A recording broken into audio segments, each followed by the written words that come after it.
In part 1, attorney Darren Findling will teach us how to evaluate the properties, whether to bid on them or not, because they could be placed on the demolition list for the city. There could be an Irs lien issue. Also, we will learn the do's and don'ts of bidding, the rules of bidding, paying for the property, and getting the deed. Hi, my name is Darren Findling, and I'm an attorney, and I run a law firm out of Royal Oak, Michigan that does quiet title work statewide throughout the state of Michigan. I've been doing this for over 22 years and have a background in title-related issues, specifically helping investors like you who may be interested in properties that ultimately have problems with the title. People ask me all the time, why would I need you? Why would I need an attorney to assist me when I'm buying a property at a tax sale? Here's why. When you buy a property at a tax sale, at a county auction, that property has a history. The history relating to that property is that before you bought it at the sale, there was somebody else that owned it. There may have been a mortgage on it, there may have been tax liens on it, but it has a title history. When you acquire that property at the tax sale, you need to correct the chain of title. And that correction of the chain of title is called a quiet title action. My law firm and my website, quiettitle.com, explains much of what I'm going to share with you today. You can also reach me at my office by calling me at 248-399-3300, and I'm happy to explain any of the concepts that I'm talking to you about today. So what do you need to do? You're interested in buying a property at the county tax sale. The property looks good. It has all the markings of an investment that look good from your perspective. What do you need to know beyond what you're seeing as an investor when you go and view the property? Well, let's talk about some of those things. First, I always suggest that you physically look at the property. Do not rely on photographs or a simple web search. Look at the property. Look at the surrounding houses. Look at the neighborhood. Is this a neighborhood that you want to invest in? If it passes that test, then we'll move on to the next issue. But why do I tell you not to rely on the opinion of others or simply photographs? The reason I steer people away from just looking at a photograph is contextually, you don't know what's going on in that neighborhood. And there's a lot of fraud involved. I've seen a lot of fraud over the years where people are told a property looks beautiful, they live out of state, they live out of the country, and they rely on third parties giving them that information. And then they find out that they've bought something very different than they had assumed. So look at the property, or rely on people that you trust implicitly so that you can look at the property itself, not only its physical structure, but its surrounding area.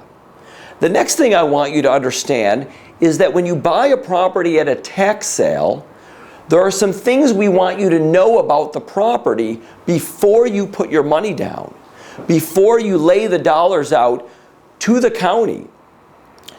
Are there any IRS tax liens on that property? Does the property have a really problematic title history? Now, those are very difficult things for most investors to know, to be able to answer the questions to. Simply, you can go and have a title search done, or you can work with an attorney like myself who can guide you and evaluate the level of risk associated with any parcel or any property that you're interested in buying. Another important characteristic, especially in urban environments, is whether that property is on the demolition list. Unfortunately, I've had many clients over the years who thought they were buying a structure and the land that it sits on, and they acquire it at the tax sale, and then shortly after they buy the property, the county or the city has gone through and demolished the property. So if the property looks dilapidated or looks like it may be an unsafe structure, I also recommend checking out to see whether that property is on the demolition list. So let's assume you've done your due diligence. You've assessed the quality of the property. You've looked at the surrounding neighborhood. You've identified whether the title to that property has any problems. And you've identified whether the property is on the demolition list. It's also important to note whether the property is occupied presently. Properties that are currently occupied can often be difficult to deal with and manage after you've acquired the property at the tax sale.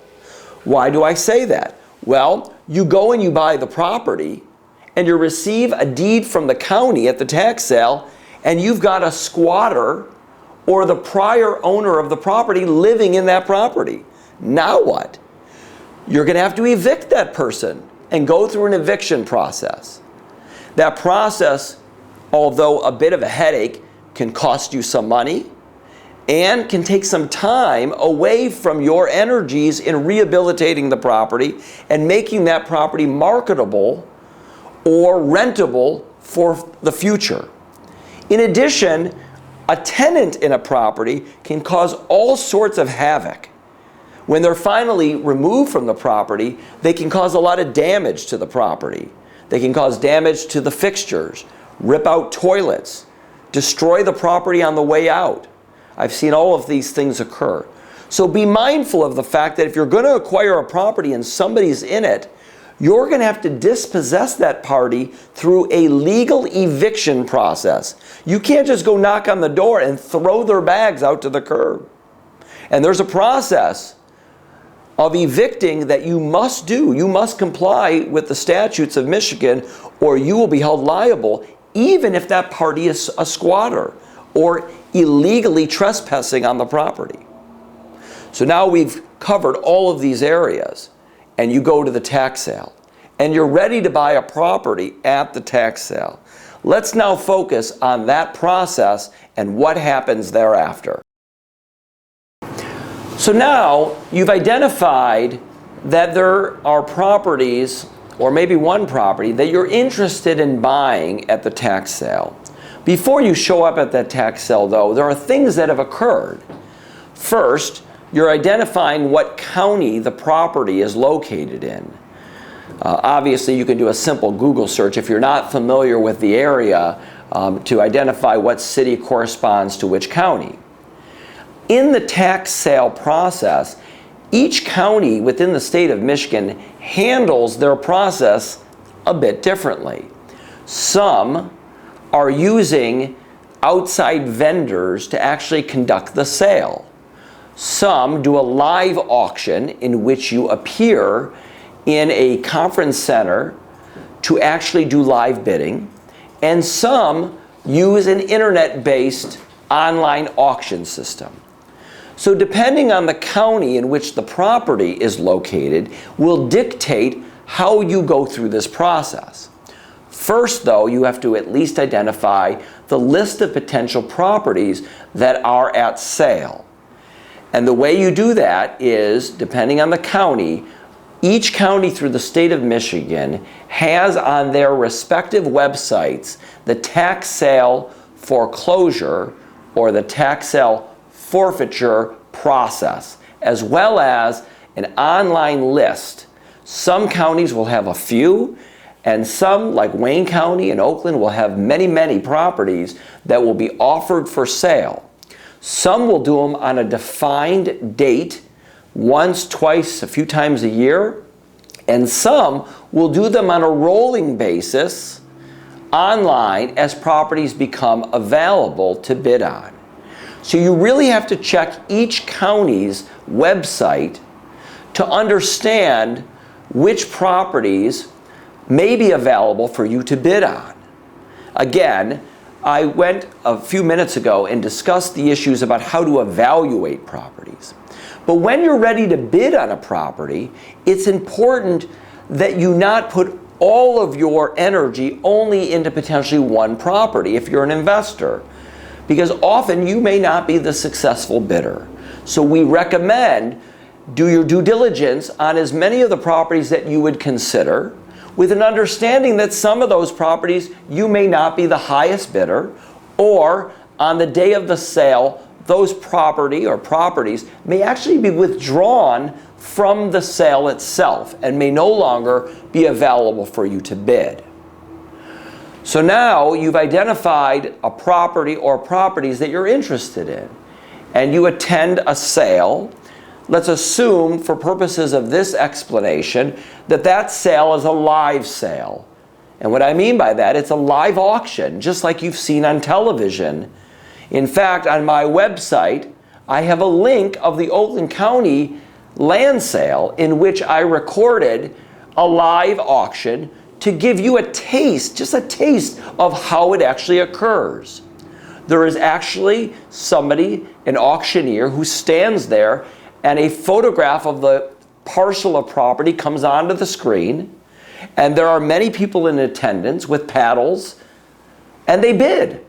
And the auction occurs like a live bid that you've seen on television and, or may have watched in the movies. It's just like that. And the auctioneer finally concludes with somebody being the highest bidder. And depending on the rules of that particular auction, most rules require you to perform the sale immediately or close to immediately by tendering a certified funds for the purchase of the property. Most do not accept checks or other forms of payment, meaning non-certified funds. So you have to be prepared to deliver on the spot. Most of the counties have very strict rules that if you fail to perform, meaning you bid and then you fail to actually tender the money, you'll be barred from future sales. So it's very important that if you're going to do this, that you play by the rules, because if you fail to actually perform, it goes generally to the second bidder, and then you're forever barred from participating in the process. And when I say forever barred, it could be a year or two, depending on what the rules are of that particular county. So when you bid, you're the highest bidder. You have to tender the funds, or at least a deposit, and then tender the remaining funds after a period of time. Then what? Well, then the county hands you what's called a sale certificate, or a purchaser's sale receipt, that indicates that you have deposited the money and that you were the successful bidder at the sale. And ultimately, a deed is issued to you in your individual name, or if you've decided to purchase the property in a business name, like a limited liability company or a corporation, the property will be deeded into the name that you have specified. Again, it's important that before you bid, you've decided, do you want that property to be owned individually, in a business name, in a joint ownership name, or otherwise? Come prepared, because otherwise you're going to have to deed the property out afterwards, which can have some implications, whether it be an uncapping for property tax purposes or gift conveyance purposes. So it's important to do it and have the thought about how you want to own it when you actually are the successful bidder at the tax sale. So you receive this document. It's called a quitclaim sale deed. And you've probably learned that a quitclaim deed is different than a warranty deed. A quitclaim deed is a different type of conveyance document than a warranty deed. You are not receiving a warranty deed from the county. You are receiving a quitclaim sale deed, which means that you are only receiving what the county has. The county is providing no warranties relative to any of the warranties that are afforded on a warranty deed. So for example, if there's a defect in title, you receive that defect. If there's a tenant in the property, you receive the tenant. If there is an undischarged interest, you receive that interest. So if there are problems with title, then you receive those problems by virtue of the quitclaim sale deed, which brings into the topic of this conversation, which is the quiet title process. and that being what happens after you've received the property. Now, many people, when they look at a property, they know that when they've received it, they know that maybe the roof needs to be fixed, the porch steps need to be repaired, or the house floors need to be sanded and refinished. But most people don't recognize that there could be issues, and there probably are issues related to the title. And these are issues that you should understand very clearly as a tax sale purchaser. Part 2, Attorney Findling will discuss with us problems with title that you receive in a tax sale. Understanding chain of title, cloud on the title, also understanding the meaning of a quieting title suit and how that works. Why is there a problem getting title insurance when you get the property in a tax sale, and what problems can remain with title after the purchase? So we've spoken about the issues relating to the sale, and now you've received this quitclaim sale deed, and we've talked about some of the issues that may exist relating to title. And I think it's important also to mention that when you're at the tax sale, the county gives you all sorts of documents and information about what you're receiving when you tender those funds. It's important to read it. You'll also see that in that document they will talk about not guaranteeing or warranting the quality of the title. So let's spend a moment and talk about what title is, and why, when I speak of the concept of quiet title, why that's important to you as an investor. Well, title is the history of the ownership related to the property. And when we speak of that, when we speak of the concept of title, we are talking about the collection of all of the deeds that have ever been recorded on the chain of title. All of them that have ever been recorded at the Register of Deeds, the depository, the place where all the deeds are recorded. In addition, any liens, mortgages, or other types of encumbrances that could be recorded will also make up this title.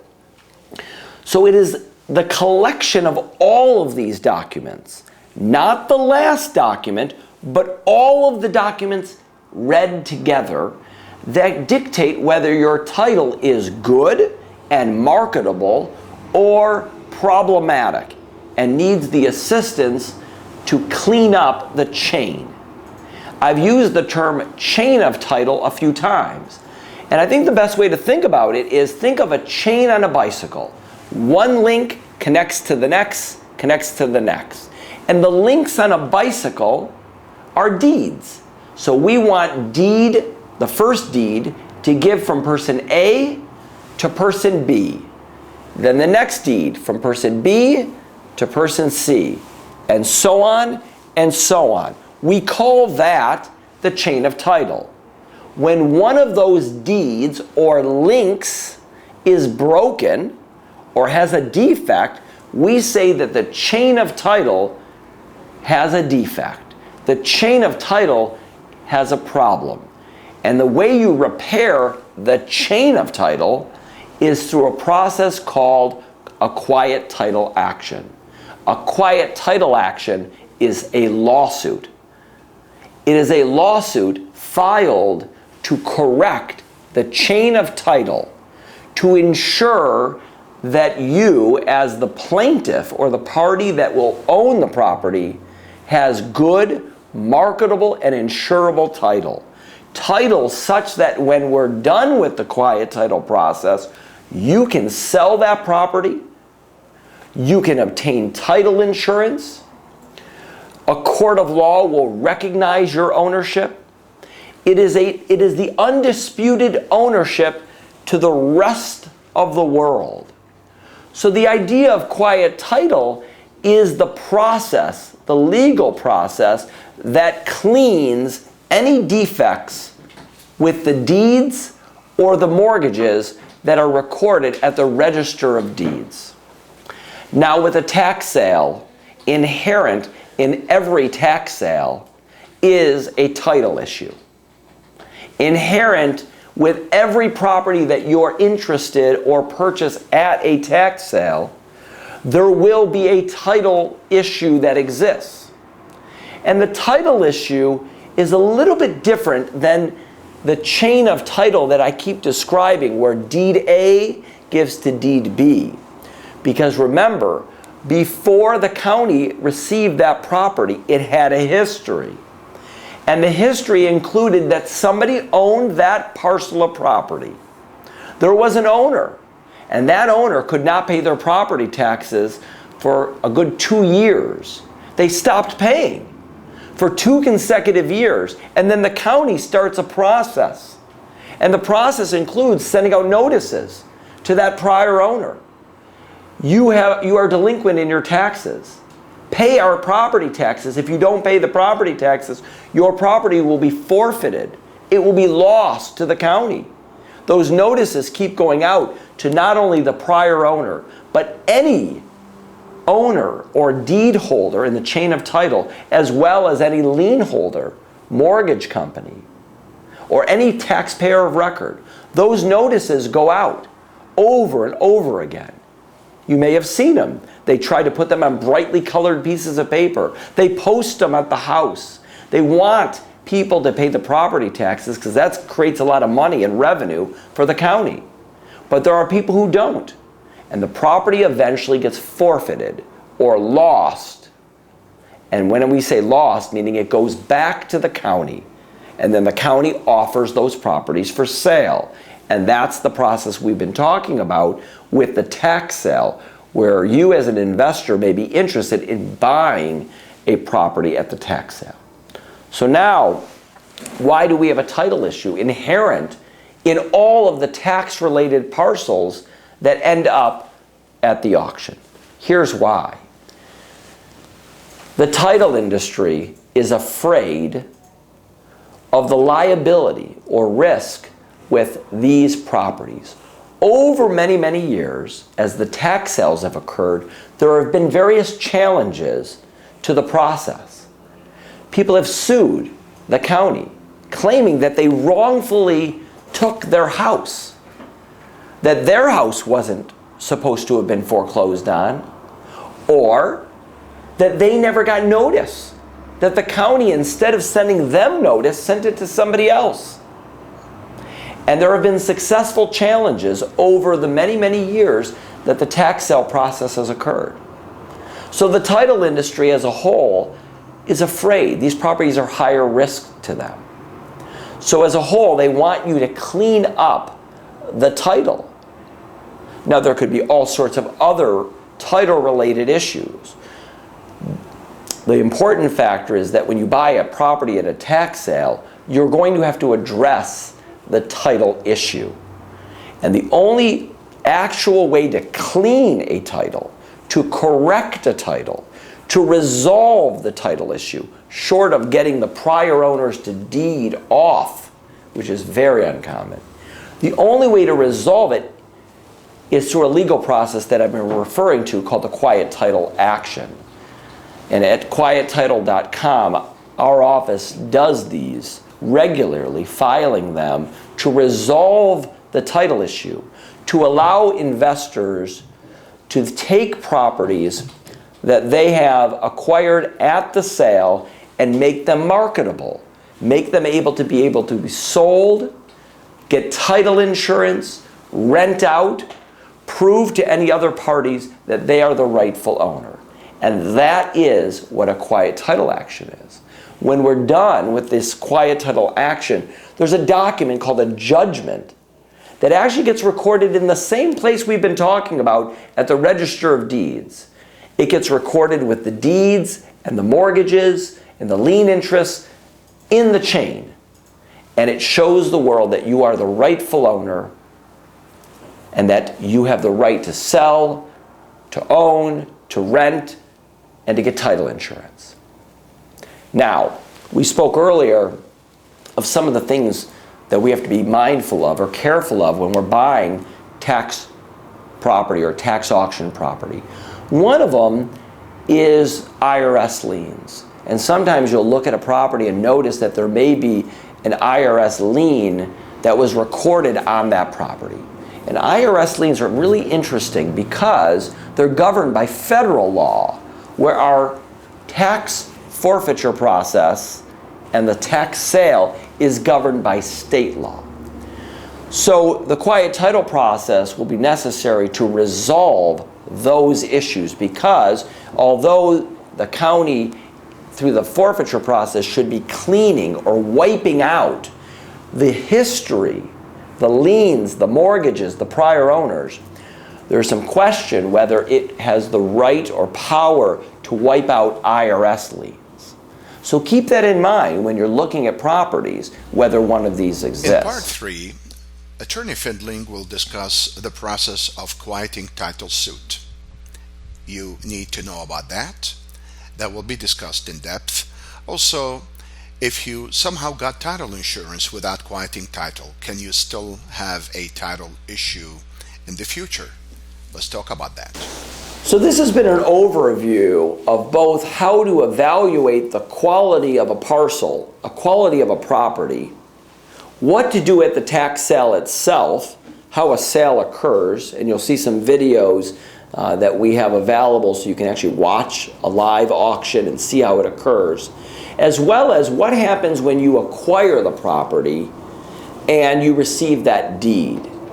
I spoke earlier about the fact that the quiet title process, what we're really referring to as a lawsuit, is the only way to legally correct the chain of title.